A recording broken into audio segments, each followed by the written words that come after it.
Well, hello, Katie. So grateful and so glad to be with you this morning. How are you doing? I am feeling very energized. I'm really excited to be here. I love what you guys do. It just feels like such a good vibe. So thank you for asking me to be a small part of it today. No worries. We honestly, it's so good to have you. There are so many young girls, girls who will be tuned in today. Very excited to hear from you. And so today's event is called Discovering You, and we'll be spending lots of time today, this afternoon, creating vision boards and dreaming big about our futures, which is obviously very important. You know, at this age, sometimes we can be thinking, oh, what's going to happen in our future? You know, you could be thinking a lot about tomorrow and then next year and the years after that. But what we'd love to know from you is, what is one of the favourite things that you have discovered about yourself so far? That's a great question. And I'm really glad you're doing vision boards because vision boards are something that I've used a lot in my life. And vision boards have helped me realize that confidence isn't something just some people have, and that confidence is for me, it's for everybody. And just doing a vision board takes a lot of confidence because if your self esteem isn't where you want it to be, you can feel embarrassed or foolish for wanting more or for putting things out there publicly saying, I want this in my life, I want to be this person. But vision boards showed me if you talk the talk, you end up walking the walk, and you start to have that self-belief that that picture or that text you put on the board can actually be you and is for you. And that's when those kind of dreams become a reality. But one of the favorite things that I've discovered about myself, and it's not just me, it's actually all of us as women and as men also, is that we're all inspiring. You know, inspirational is often a word that's kind of bounded around and very much connected with my story. You know, people will say to me, you're so strong, you're so inspiring, but we are all strong. We all have inner strength. And often when you connect that word of like bravery with somebody, when you meet someone who you think is brave, in fact, all they were was somebody left with no other choice. And I'm sure many other people will know who've faced their own issues or have got issues now. Sometimes being brave is the only option left. Um, but I think that's quite an amazing thing, you know, when you talk to people who've had tragedy or trauma and you look at how their life evolves. So, you know, people always say, when do people really truly start living? And sadly, for some people, they start living when they know they're dying. So when you look at people that have terminal illness, that's when they start making the bucket lists and they start living life more free. And we don't need to let life get to that point. And I think I was one of those people, you know, something life changing happened to me and it changed my life for the better and made me start living. But what it made me discover is this amazing thing inside us all called the human spirit. And, you know, that's what really kind of touches people in life. Like nobody's ever been touched by the neatest nose, the smallest waist, or the smoothest skin. Like we've all been touched by the human spirit. It could be somebody's ability to make us laugh in difficult times, unasked kindness, you know, kindness coming from the least expected person, unprompted. And that kind of knowing you've got that human spirit inside you, knowing ill bodies, sick bodies can be shattered, can be broken, but there's no breaking that human spirit. That soul, so strongly connected to God, can make you feel so powerful. Oh, I love that. Absolutely, definitely about the human spirit. I think it's the human spirit. There's like complexities to it, which is, I guess, in one sense, to unpack it is like it takes time. But I really liked what you say that, as in, because it's so complex and because there are so many layers to it. That's why it is quite like unbreakable in that sense. So yeah, that's a really, really good point. I really love that. And obviously you're in the public eye, and you've been a big, you know, inspiration, and you know, so it's an aspiration for a lot of people looking, you know, wanting to be like famous, be in the media possibly. And for young people, obviously, finding just affirmation from likes, you know, on Instagram or, you know, messages or just all these things that affirm you and send all these endorphins in your brain when you're like, oh my gosh, social media, someone so is commenting and liking on my posts. Can you just give or just share any tips that you may have in staying grounded and not relying on other people to obviously get your sense of worth? Yeah, I mean, it's something we're all guilty of, including myself. You know, it's a genuine thing, releasing those endorphins, that dopamine hit. It's genuinely addictive. And I think it's very much about your network. So who you surround yourself with, you know, are they real people with honest intentions? Because real people will be straight with you, you know, particularly if you're a public figure. You'll find on social media, you've got a mixture of two types of people. There's those telling you you're amazing, they worship you and you're incredible. There's others trolling you, telling you you're awful, you should do something terrible to yourself. And both sets of those people are wrong, because you are not some superhuman, you are not amazing, and you're also not a bad person. You are just like everybody else, navigating your way through life, sometimes getting it right, sometimes getting it wrong. And it's those people in your network that know you the best that will be honest with you. They won't put you on a fake pedestal, but they also won't condemn you and berate you. I suppose I take it back to faith, because knowing that there's something out there bigger than ourselves is actually quite reassuring. And I think then it puts you in a safe place where you're untouchable, because your self-worth doesn't come externally, it doesn't come conditionally. So whatever happens, you can kind of find that stable middle ground, where you are sort of almost neutral in your existence and your self-worth. Wow, wow.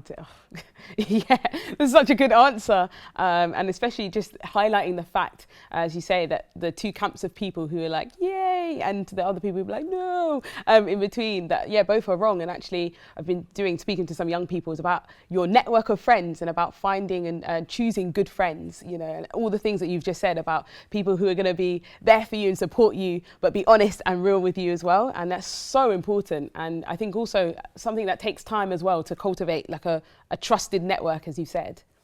Yeah, it doesn't have to be big. You know, I would say like thousands of people know me, but 3 to 4 people are my good friends. Yeah. And, you know, your friends in your younger years, it's really formative. It really shapes your values and who you are. So go for quality, not quantity. Oh, I love it. Yeah, absolutely, definitely.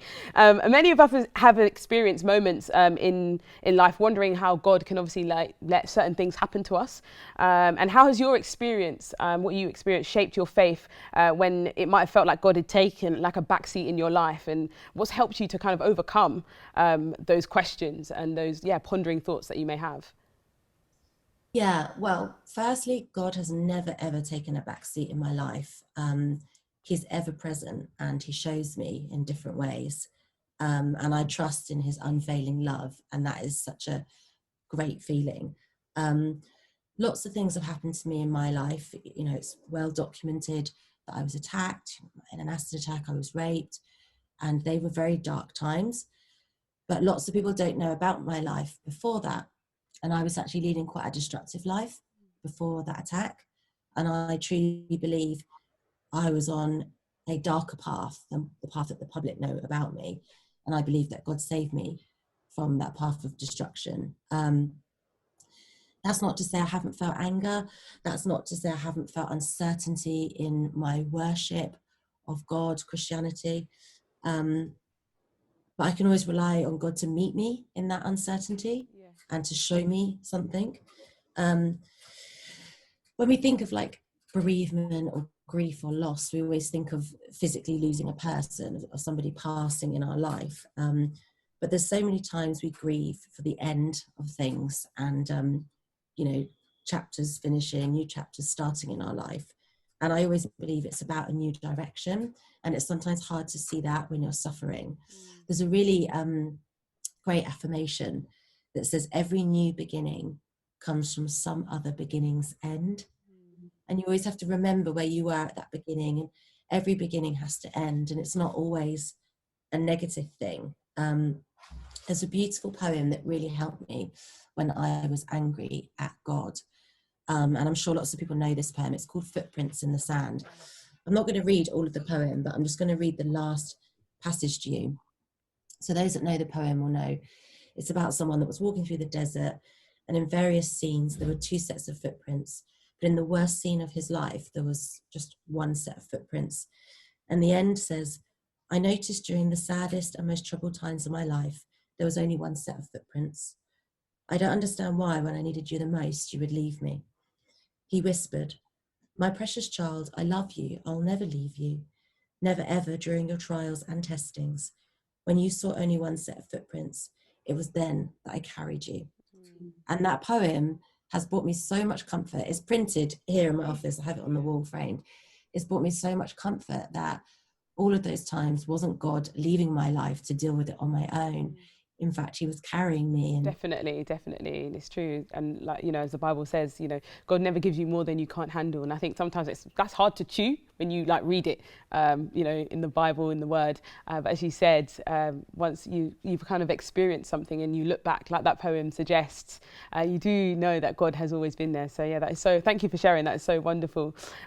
You've spoken in the past about, you know, struggling with your self-image, obviously after the attack. And has your perception of beauty and image changed since before the attack? And how do you overcome those feelings of insecurity? And does your faith play a part in just the way you see yourself as well? yeah, definitely. I mean, beauty is so fluid. It's such an opinion. It's different in different cultures, in different centuries. And to me, all it ever really is an opinion. It's a bit like art, isn't it? Like you and I could go to an art gallery, and what I like and you like could be totally different. You know, what we're attracted to could be totally different. I'm a massive believer in you can't be what you can't see. So after what happened to me, you know, I never, in the immediate aftermath of my burn injury, I didn't fit society's beauty standards. And that encouraged me in my own personal career. You know, I worked as an aspiring presenter and model before, and I went back to that career, but as authentically me, not photoshopping, not always wearing makeup. You know, I've gone on to be the face of the hair brand Pantene. And if I could have seen someone who looked like me in a shampoo advert when I first got burnt, my perception of beauty would have been so different. So it really shows you how the media manipulates your self-worth, and whatever you see, you're told to aspire to that. And it's such a narrow box, that beauty. It's also such a strong currency, particularly for women, where our worth is really based on how attractive we are in some circles. And for me, you know, I was 24 when I was attacked, and I genuinely thought I was going to die. I remember thinking, wow, my life's ending at 24. It's so young. It's such a short life, but I guess this is what's meant for me. And when you meet that point, your beauty doesn't mean anything. Your beauty doesn't save you, doesn't make you more valuable. And the NHS workers, the people that saved my life in ICU, you only, you know, this is before Corona, they're still in their PPE, they're in their mask, you only see like their eyes, and they're the most beautiful souls in the world to you, because they are giving you life and they're saving you. And then you start to see what true beauty is, and how strong or not strong that currency and all that value wrongly placed on aesthetics actually means nothing when you go into another realm. We see in the Bible talking about God's divine beauty, and I think it's quite comforting to know we are all beautiful in God's eyes, and that we are all equal, and actually the exterior is kind of irrelevant and doesn't actually exist. I think it actually helped me having this medical journey. It helped me have a lot of gratitude for my face and body.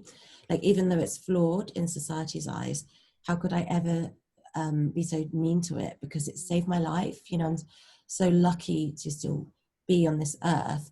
So to then call myself ugly or feel less than because of my markings would almost feel that I'm not worthy of having this amazing recovery. So again, it's seeing yourself as you're always bigger than the problem, and taking yourself out of that kind of shell, because we're more than our shell. And do you have like one tip for the girls watching about how, or just, yeah, just to kind of overcome a bit of insecurity, or at least take the step of you know, to try and overcome insecurity?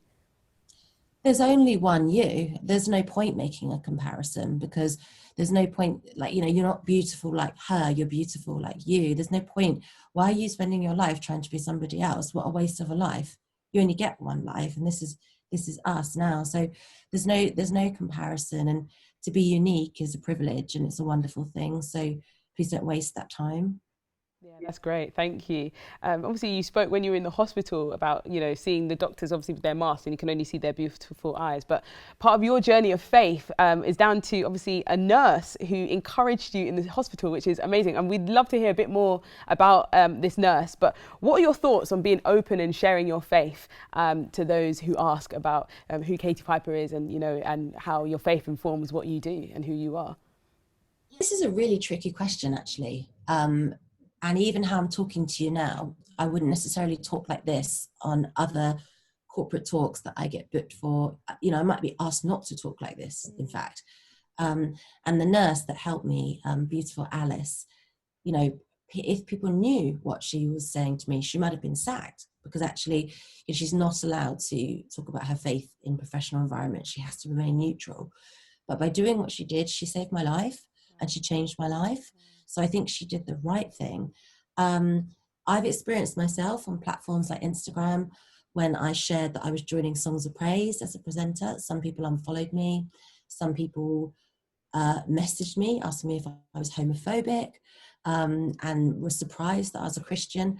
But on the other side, lots of people were thrilled and they were like, I never knew this about you. This is so great. Please talk more about your faith. But other people that had no belief, it's brought them to explore some kind of faith, which is really positive. So I don't try to convert other people. I don't preach, but I do in my everyday life talk about my faith. I have people in my life that I kind of get callings for that I really want to help. Right. And I kind of conservatively try to do that, but I also know when to back off. With Alice, what she did is she tried to help me through poems, singing, prayer, which I also see as meditation. Yeah. She didn't sit down and tell me like, the only way is this way, I will save you. She drip fed me and she saw if I responded, and I did. And we stayed great friends, outside of hospital. I went to meet her, I went to her church, I talked about her in my book. So yeah, I mean, you don't have to go out there and tell somebody, this is the Bible, this is my religion, this is what you should be doing. I think just your values as a Christian of, treat those how you want to be treated, love thy neighbor, show forgiveness, show empathy, show compassion is as important and as strong. Absolutely. Also, big up to Alice, because what an amazing woman. Yes, give her the thumbs up there, because that is just what, I guess just to take, even there, just to hear the still small whisper of God, to just even, as you say, I love that, drip feed you those poems and those songs and those hymns. Nothing, too heavy, but just sweet to the soul or sweet to the spirit that you were saying earlier. That is, yes, bless Alice. We love that. That is amazing. And obviously your story, Katie, I mean, you've heard this so many times, but it is a huge, huge encouragement to people like myself, to the young girls who are watching, to everyone who knows about you. And especially just the fact that you've, not letting things that have happened to us like get out of control. And kind of order the rest of our lives. How do you keep yourself focused on God's plan for your life? And what would you say to encourage our audience to embrace what God has planned for them? Well, I love that saying of, well, if you want to make God laugh, tell him your plans. It actually really relieves my anxiety, because sometimes we can really stress about it being in control and getting things wrong and messing up, and actually kind of surrendering and knowing that somebody else is in the driving seat again is another reassurance for me. We've seen in the last year or so how panicked people felt in the pandemic when they felt that things were out of their control. And I was just kind of thinking, well, all we ever really have is prayer and our faith and trust in God. We were never in control. Every time we step out the door, we were never in control. So I think that's why, for me, a life of knowing this and knowing God represents freedom. It represents a free life where I can be bold and courageous and sit back and let somebody else kind of do the hard work. I've often in my journey of faith felt guilty, because I'm very new to Christianity. I'm not from a religious family. My parents didn't christen us. The only religious knowledge I have is like basic stuff from school, RE. And it was Alice that brought me to Christianity at the late age of 24. So I attended church quite regularly when I came out of hospital for about 5 years. And then I rebuilt my career. I had kids, I got married, and I stopped going to church because of like logistics, because of time. So sometimes I feel guilty, like, am I a real Christian? You know, how do I really connect to God? It's actually through apps, Lectio 365 app. It's through poems, like the poems I read. It's through quotes. It's through affirmations. I'm not studying the Bible every day, but I suppose that's okay, because you don't have to turn up in God's house every Sunday to be a Christian. And sometimes overthinking it and actually just surrendering is the best way to kind of sit comfortably and just trust and be with God and be present. Absolutely. And I love that last line that you've just said. It's just like, take it, God doesn't rush. You can take your time with God, and he's, as I use the word, ever present, and also he's not human, right? So he doesn't exist in our time. So yeah, and so I guess that there is so much, I guess, peace in that, knowing that God, who doesn't ever force himself on you, he doesn't ever like push himself on you, but actually just allows you, because as you say, like different stages of life happens, up, down, left, right, and center, but he's always continuous, he's always constant, and actually in that, yeah, I guess you're right. Like you experience God in lots of different ways, and you even said earlier in the interview, actually, creator of everything. So God is in everything, isn't he? So I mean, even through my career, I mean, I'm writing a new book at the moment, and in the lockdown, I've been sharing affirmations, not necessarily faith-based ones, but affirmations of hope to help people. And then I actually signed a new book deal to write an affirmation book called A Little Bit of Faith. Wow. And this is kind of faith-based affirmations for every single day. And then on each page, breaking them down, explaining how we can apply them to our life, Amazing. bringing God's teachings into some of that. And even when I'm like editing and writing, I'm like, it's bringing me closer to God. It's giving me answers of like, what's the direction of my life? Where to next? It's going back to that plan. And like, it's weird for your profession to even be able to connect with that. And the reassurance to know you're doing the right thing, you're on the right path. Oh, that is amazing. Katie, thank you so much for sitting down with me today. We appreciate, honestly, I know all the young girls who are listening and watching right now are going to just be like, oh my gosh, taken so much away from what you shared. We look forward to obviously reading your book as well when it comes out, your affirmations. But yeah, thank you again for sitting with me. It was such a pleasure, and thank you for having me.